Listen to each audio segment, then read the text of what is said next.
Assalamualaikum dear students. We are going to discuss chapter 4 of political science, gender, religion and caste. Dear students, gender, religion and caste, these are the three kinds of social differences that can take the form of social divisions. So these social differences are based on gender, religion and caste. So gender, religion and caste जो है ये तीन social divisions हैं. तो अगर हम बात करेंगे जेंडर जो है, तो जेंडर जो है ये वो सोशल डिवीजन है जो आपको हर जगह मिलेगा. अगर हिंदुस्तान की बात करेंगे या दुनिया में किसी भी इलाके की बात करेंगे, आपको हर जगह जेंडर मिलेगा. Gender division, social division on the base of gender मिलेगा. तो रिलीजन जो है, मज़हब की बुनियाद पर सोशल डिवीजन जो है, ये आपको रियली मतलब हर जगह तो मिल सकता है, लेकिन कहीं कहीं जो है नहीं मिल सकता है. लेकिन अगर हम कास्ट की बात करेंगे तो कास्ट जो है, social division on the base of caste, तो ये आपको ज़्यादा मिलेगा इंडियन सोसाइटी में, क्योंकि इंडियन सोसाइटी में जो है कास्ट बेस्ड सोशल डिफरेंस या सोशल डिवीजन ज़्यादा है. तो जेंडर भी हर जगह मिलेगा, रिलीजन भी किसी हद तक हर जगह मिलेगा दुनिया में, लेकिन कास्ट सिर्फ हिंदुस्तान तक महदूद ज़्यादा है, क्योंकि जो कास्ट सोशल डिवीजन है वो हिंदुस्तान में ज़्यादा प्रिवेलेंट है. तो अगर हम बात करेंगे जो जेंडर है, जेंडर डिवीजन है, it's a form of hierarchical social division seen everywhere but is rarely recognised in the study of politics. लेकिन हमारा जो टॉपिक है आज का, जेंडर एंड पॉलिटिक्स, अगर आप देखोगे जो जेंडर डिवीजन है ये हिरार्किकल है. इसमें हिरार्किकल का मतलब ही है it is there is higher and lower divisions. तो ये जो जेंडर है, social division on the base of gender, तो ये सोशल डिवीजन आपको हर जगह मिलेगा जैसे अभी हमने बात की. लेकिन हमारा टॉपिक है gender and politics, how it is related to politics, whether gender is recognised in the study of politics. नहीं, उतना नहीं. अगर हम बात करेंगे जो जेंडर है, इसको पॉलिटिक्स में बहुत कम रिकॉग्निशन मिली है. लेकिन अगर हम मज़हब और कास्ट की बात करेंगे, मज़हब को ज़्यादा पॉलिटिक्स में इस्तेमाल किया जाता है, जैसे कम्युनलिज्म वगैरह जो है. इसी तरह से कम्युनल वोट जो है मज़हब की बुनियाद पे लिया जाता है, या कास्ट को बहुत ज़्यादा जो है पॉलिटिक्स में उछाला जाता है. जेंडर जो है ये रियरली रिकॉग्नाइज हुआ है. तो जब ये रियरली रिकॉग्नाइज्ड हुआ है, कभी कभार ये इसको रिकॉग्नाइज किया पॉलिटिक्स में, तो आप देख रहे हो कि जो जेंडर डिवीजन्स हैं तो उस पर कोई ध्यान भी नहीं है. और इस तरह से समाज में जो है एक तबका है जो हमारे वुमेन फोक हैं, वो ज़्यादा उसको ज़्यादा डिस्क्रिमिनेट किया जाता है. वजह ये है कि इसको रिकॉग्निशन नहीं है पॉलिटिक्स में.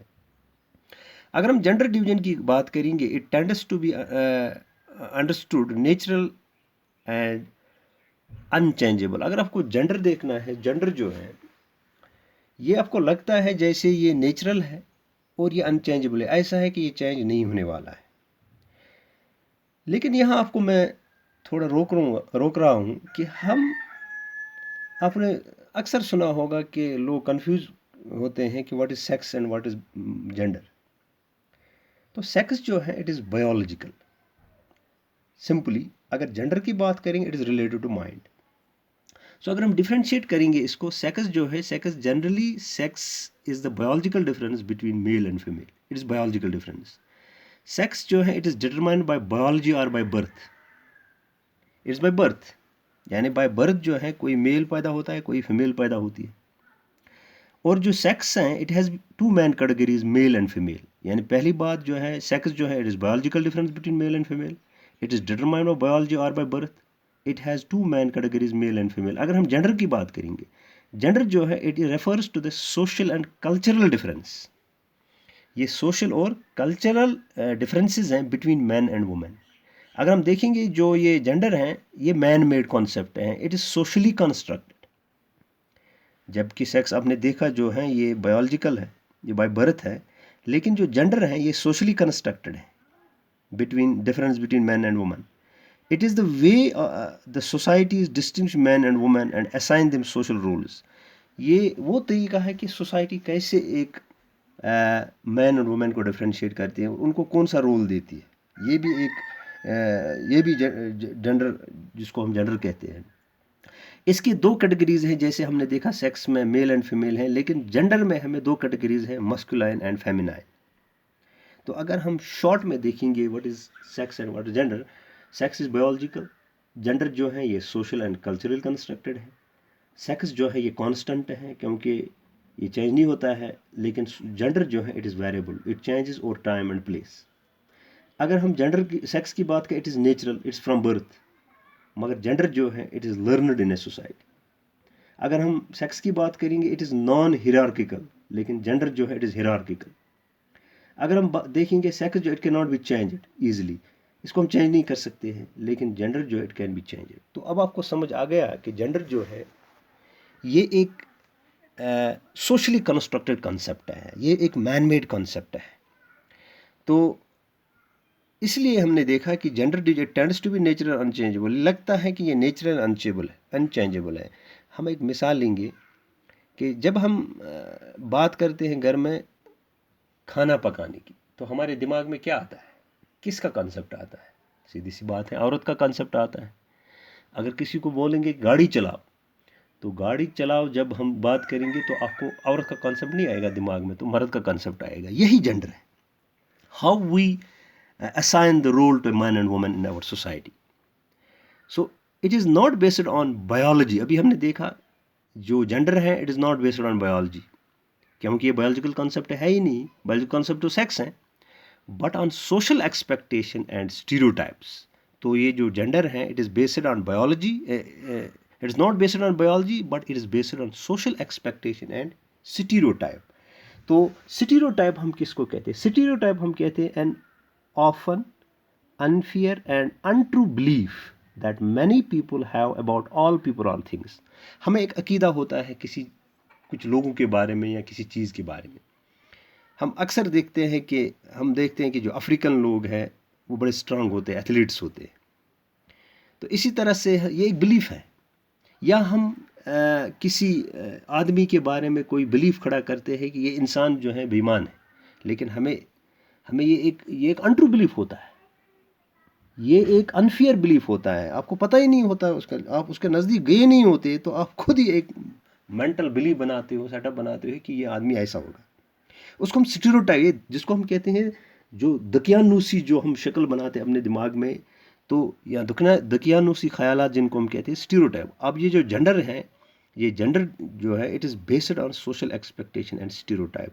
अब हम सोशल एक्सपेक्टेशंस क्या करते हैं एक औरत से या एक मर्द से, क्या एक्सपेक्ट करते हैं सोसाइटी में, तो वो हम देखेंगे। जो है प्राइवेट पब्लिक प्राइवेट डिवीजन है।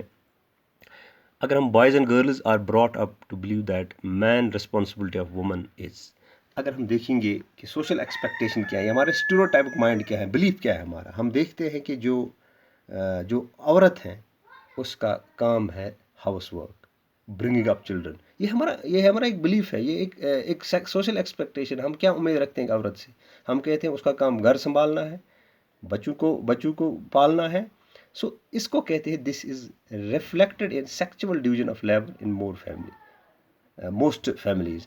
इसको हम सेक्सुअल डिवीजन ऑफ लेबर। अब सेक्सुअल डिवीजन ऑफ लेबर किसको कहते हैं? A system in which all work inside the home is either done by the woman of the family or organized by them through the labor of domestic work. तो sexual division of labour हम उस चीज़ को कहते हैं कि हमारा जो है एक सिस्टम है कि जो सारा काम है घर के अंदर वो तो औरत को करना है, या अगर वो नहीं करेगी वो किसी मेड सर्वेंट, किसी नौकर से करवाएगी। यानी कि इसका मतलब ये है कि सेक्सुअल डिवीजन ऑफ लेबर में हमारा ये कॉन्सेप्ट है, मेंटल का एक सोच बनता है कि जो घर का अंदर का काम है वो औरत का है, बस यही सेक्सुअल डिवीजन ऑफ लेबर है। Women do all work inside home. अगर आप देखेंगे कि हम कहते हैं कि सोशल एक्सपेक्टेशन या हम स्टीरियोटाइप माइंड के हम कहते हैं कि औरत का काम घर के अंदर है, बच्चे पालना हो, घर का काम करना, चाहे कुकिंग हो, वॉशिंग क्लोथ्स हो, क्लीनिंग हो, टेलरिंग हो, लुकिंग आफ्टर चिल्ड्रन है, ये सारा काम औरत का है। And man do all the work outside the house. और दूसरा जो मर्द का काम है वो घर के बाहर है।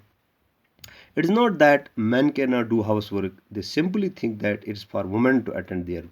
हम कहते हैं कि ये नहीं कि मर्द नहीं कर सकता है, घर का काम कर सकता है, लेकिन हमारा ये सोच ही है कि जो औरत है उसका काम ही है, ये उसका काम है, घर का काम तो औरत का काम है, मर्द क्या करेगा। लेकिन दूसरी बात, when the jobs are paid, लेकिन जब आपको पैसा मिलेगा काम के बदले, man are ready to take up these works. तो अक्सर जो है मर्द हजरात करते हैं, जैसे कि होटल्स में कुक्स का काम मर्द करते हैं, टेलर्स आपने देखा होगा मर्द करते हैं, या जो वॉशर्स होते हैं, जो धोबी वगैरह हैं, अगर हम बाज़ार में देखेंगे वो मर्द करते हैं। लेकिन ये तब है जब ये पेड है। Similarly it is not the women, it is not that women do not work outside their home. ऐसा नहीं है कि औरतें घर के बाहर काम नहीं करती हैं, घर के बाहर काम करती हैं औरतें। अगर हम विलेजेस की बात करेंगे, विलेजेस में वुमेन जो है दे फैच वाटर, वो पानी लाते हैं, वो फील्ड्स में काम करते हैं, they collect firewood and work in the fields, वो जंगल से लकड़ी लाते हैं, वो खेतों में काम करते हैं। अगर हम ये विलेज की बात है, लेकिन अगर हम अर्बन एरियाज़ की बात करेंगे, poor women work as domestic helper and middle class homes में आपने देखा होगा, जो शहरों में जो है वहाँ औरतें काम करती है, नौकर का काम जो घर में वो डोमेस्टिक हेल्पर होती है, और middle class women work in office, जो मिडिल क्लास वुमेन है वो ऑफिस में काम करती हैं। तो इसका मतलब ये है कि in fact the majority of women do some sort of paid work in addition to domestic labour. अब औरतें घर का काम भी करती हैं और घर से बाहर भी कुछ करते हैं पेड वर्क कमाने के लिए, but their work is not valued and does not gate recognition. लेकिन उनका काम कोई रिकॉग्नाइज नहीं करता है, उनको रिकॉग्निशन नहीं मिलती है। औरत कितना भी काम करे, लेकिन उसको कभी रिकॉग्नाइज नहीं किया जाता है कि इसने कोई काम किया है। यही वजह है कि अगर हम देखेंगे एक सर्वे के मुताबिक जो मर्द हैं वो लगभग 7.5 घंटे दिन को काम करता है। लेकिन अगर हम देखेंगे, अगर हम औरत की बात करेंगे, वुमेन जो है वो 7.5 घंटे काम करती, लेकिन मर्द 6.5 घंटे। लेकिन मर्द का काम जो है इट इज़ विजिबल, ये दिखता है, क्योंकि it leads to generation of income, इससे पैसा आता है घर में। लेकिन अगर हम औरत की बात करेंगे, वो बहुत ज़्यादा काम करती है, तो वो अनपेड है और इनविजिबल है, उसको इसलिए रिकॉग्निशन नहीं मिलती। एक तो वो अनपेड है और वो दिखता भी नहीं है, मर्द का दिखता है क्योंकि पैसा लाता है। औरत ज़्यादा काम 7.5 घंटे करती है, लेकिन उसका काम कभी रिकॉग्नाइज नहीं होता है। So the result of the division of labor is that although women constitute half of the humanity, their role in public life, especially politics, is minimal in most societies.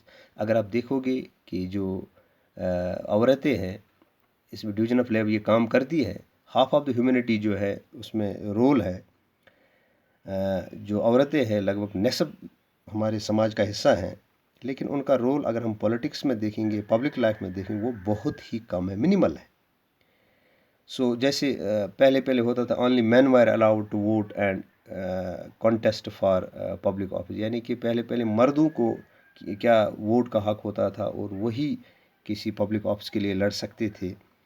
लेकिन ऐसा नहीं रहा। आहिस्ता आहिस्ता क्या हो, gradually gender issues were raised in politics. लेकिन अभी हमने देखा पॉलिटिक्स में जेंडर का कोई रोल उतना नहीं था, यानी पॉलिटिक्स में जेंडर डिस्कस नहीं किया जाता। लेकिन आहिस्ता आहिस्ता जब समाज बढ़ता गया आगे, तो जेंडर इश्यूज जो है वो पॉलिटिक्स में अब रेज होने लगे। अब औरतों ने क्या किया, women agitated for equal rights. अब औरतों ने भी शुरू किया कि हमें भी बराबर का हक चाहिए। इससे एक मोमेंट शुरू हुई जिसको हम फेमिनिस्ट मोमेंट कहते हैं। अब ये फेमिनिस्ट हम उसको कहते हैं, फेमिनिस्ट ए पर्सन मेल और female who believes that equal opportunities and rights should be given to man and women. Feminist हम उस औरत या उस मर्द को कहते हैं जो कहते हैं कि मर्द और औरत को बराबर के हुकूक मिलने चाहिए, उसको हम फेमिनिस्ट कहते हैं। लेकिन फेमिनिस्ट मूवमेंट भी चली, यानी फेमिनिस्ट मूवमेंट जो है इसमें क्या हुआ, इसमें ये हुआ कि उन्होंने कहा कि हमें भी इक्वल राइट्स चाहिए, हमें भी बराबरी का हक चाहिए। तो औरतों ने एक बाज़ाब्ता एक मुहिम शुरू की जिसको हम फेमिनिस्ट मूवमेंट कहते हैं, ताकि औरतों और मर्दों को जो है बराबर हक मिले। और उसके बाद क्या हुआ कि अगर आपने देखा होगा कि जो औरतें हैं, जैसे फेमिनिस्ट मूवमेंट की बात हमने की, यानी कि फेमिनिस्ट हम उसको कहते हैं जो दूसरा equal rights for man and women के लिए लड़ता है। तो वुमेन्स ने एजिटेट किया कि हमें भी इक्वल राइट्स के, उससे लीड हुआ एक फेमिनिस्ट मूवमेंट। उससे क्या हुआ, जो पॉलिटिकल एक्सप्रेशन जो ऑफ जेंडर डिवीजन है और पॉलिटिकल मोबिलाइजेशन है, इससे क्या हुआ, इससे औरतों को बहुत ज़्यादा फ़ायदा हुआ। आज हम देखते हैं इसी फेमिनिस्ट मूवमेंट की वजह से आज औरतें साइंटिस्ट हैं, डॉक्टर्स हैं, इंजीनियर्स हैं, लॉयर्स हैं, मैनेजर्स हैं, कॉलेज यूनिवर्सिटी टीचर्स हैं, तो जैसे पहले नहीं होता था। तो यही वजह है कि कुछ मुल्कों में अगर हम देखेंगे, कुछ मुल्क हैं जिसको हम कहते हैं स्कैंडिनेवियन कंट्री, जैसे स्वीडन है, नॉर्वे है और फिनलैंड है। इनमें जो वुमेन पार्टिसिपेशन है पब्लिक लाइफ में वो बहुत ज़्यादा है। लेकिन हिंदुस्तान में जो है अभी औरतें बहुत पीछे हैं कि आज़ादी से लेकर आज तक औरतें हैं इस वक्त पब्लिक लाइफ में, लेकिन उनका रोल बहुत कम है। वजह यही है कि हिंदुस्तान में जो सोसाइटी है, it is patriarchal society, it is male dominant society. तो पैट्रियार्की हम किसको कहते हैं? Patriarchy it is the rule of father और डोमिनेशन ऑफ मेल्स, और is a system whose head is father और ओल्डेस्ट मेल ऑफ फैमिली। यानी कि घर में भी अगर कोई हुक्म चलता है तो वो तो मेल का चलता है, ऑफिस में भी देखो मेल डोमिनेशन। इसलिए जो हिंदुस्तान में जो अभी वुमेन्स जो है they lag behind the man because of patriarchal society, because of male dominated society. तो वुमेन जो है दे आर डिसएडवांटेजेस, वो डिसएडवांटेजेड है, वो डिस्क्रिमिनेशन फेस करती है और ऑपरेशन फेस करती हैं बिकॉज ऑफ पैट्रियार्कल सोसाइटी। अगर हम लिटरेसी की बात करेंगे, वुमेन्स की जो लिटरेसी रेट है वो 54% है, लेकिन मर्दों की 76% है। इससे भी पता चलता है कि जो औरतें हैं ये कितनी पीछे है जो है मर्दों से। या अगर हम देखेंगे कि जो हाईली पेड जॉब्स है उसमें औरतों की तादाद बहुत कम है। एक एक्ट पास हुआ, इक्वल रिम्यूनरेशन एक्ट, जो 1976 में जो है पास हुआ। इससे कि it provides equal wages should be paid to equal work, यानी इन्होंने कहा कि औरतों को भी बराबर जो है वेजेस मिलने चाहिए। अगर मर्द भी उतना ही काम करता है, औरत भी उतना ही, औरत को क्यों कम मिलता है? तो इसलिए ये कहा गया कि नहीं, इस एक्ट में दोनों को बराबर मिलना चाहिए। तो और एक बात है कि औरतें जो हैं क्यों पीछे हैं, कि जो पेरेंट्स हैं हिंदुस्तान में, दे प्रेफर्ड सन और गर्ल चाइल्ड। वो चाहते हैं कि हमारा बेटा हो, हमें बेटी की ज़रूरत नहीं है। अगर उसके लिए वो क्या करते हैं, आपने सुना होगा सेक्स सेलेक्टिव अबॉर्शन करते हैं। वो आज सोनोग्राफी करते हैं, अल्ट्रासोनोग्राफी करते हैं। अगर उनको लगा कि लड़की है तो उसको वो अबॉर्ट करते हैं, या जिसको हम फीमेल फर्टिसाइड कहते हैं, उसको शकम में ही ख़त्म किया जाता है। इससे भी जो है एक हमारा जो मेंटल सेटअप है, इससे भी औरतों की जो कंडीशन है वो बहुत ही कमज़ोर है। तो अगर हम देखेंगे जो चाइल्ड सेक्स रेशियो कहते हैं नंबर ऑफ गर्ल चाइल्ड पर 1000 बॉयज़। तो हिंदुस्तान में लगभग जो चाइल्ड सेक्स रेशियो है वो 919 है, 919। उससे भी कुछ इलाकों में ये नीचे गया है, 850 से 800, यानी 1000 लड़कों में सिर्फ लड़कियां जो हैं ये 919 हैं जो गर्ल चाइल्ड है। तो और भी कुछ रिपोर्ट्स हैं कि हम देखते हैं कि जो वुमेन्स हैं they face harassment, exploitation, violence against women, चाहे सेक्सुअल हरासमेंट वर्क प्लेसेस पे, चाहे रास्ते पे, चाहे दफ्तरों में, या हम देखते हैं कि औरतों के साथ ज़्यादती होती हैं। अगर हम अर्बन एरियाज़ की बात, शहरी इलाकों की बात करेंगे, वहाँ वुमेन्स अनसेफ है, वहाँ औरतों के साथ बहुत ज़्यादा क्राइम्स होते हैं। दिल्ली में देखो कितना क्राइम होता है औरतों, यानी कि अर्बन एरियाज़ की बात जहाँ अगर हम करेंगे वहाँ औरतें सेफ ज़्यादा नहीं हैं। अगर हम बात करेंगे कि औरतें जो अपने घर में भी सेफ नहीं हैं, क्योंकि आप देख रहे हो कि हरासमेंट है, डोमेस्टिक वायलेंस है, औरतों के खिलाफ बीटिंग है, मार पिटाई होती है। तो ये भी एक वजह है कि औरतें जो है पीछे। तो ये हमने देखा कि जेंडर और पॉलिटिक्स हमारा पहला टॉपिक था। तो हमने देखा कि जो जेंडर है इसको रियरली स्टडी किया जाता है पॉलिटिक्स में। तो जब रियरली स्टडी किया जाता आपने देखा कि इसके नुकसानात क्या है, कि औरतें कितनी पीछे है मर्दों से, डिस्पाइट कि वो ज़्यादा काम करती हैं, ज़्यादा मतलब वो काम करती हैं घर से बाहर भी, लेकिन वजह ये है कि उनकी जो काम है उनको रिकॉग्निशन नहीं मिलती हैं, वो विजिबल नहीं है, तो वो वैल्यूबल नहीं है। तो तभी जो है औरत का जो है काम काउंट नहीं किया जाता है, मर्द जो है उसका काम विजिबल है, उसको काम काउंट किया जाता है। वजह यही है, that is why there is discrimination, there is the women is lag behind the man फो। तो मैं एक मिसाल दूंगा कि देखते हैं कि अब किताब में भी है कि मम्मी जो है अक्सर कहती हैं कि मैं कोई काम नहीं करती हूँ, I am a housewife, मैं हाउस वाइफ हूँ, मैं बेकार हूँ, मैं कोई काम नहीं करती हूँ। लेकिन वो तो नॉन स्टॉप काम करती हैं पूरे दिन घर में। तो अगर वो काम करती हैं घर में, if what she does is not work, क्या ये काम नहीं है फिर? तो काम फिर हम किसको कहते हैं? अगर हमारी मम्मी अक्सर कहती हैं कि, या आपकी मम्मी कहती हैं कि मैं हाउस वाइफ में कोई काम नहीं करती, मैं बेकार हूँ, लेकिन वो पूरे दिन काम करती हैं, 24 घंटे लगे ही रहती हैं। तो अगर वो काम नहीं है तो फिर काम किसको हम कहते हैं? तो इस तरह से डियर स्टूडेंट्स, तो हमारा जो ये पहला टॉपिक था जेंडर एंड पॉलिटिक्स, ये हमने कंक्लूड किया। Thank you.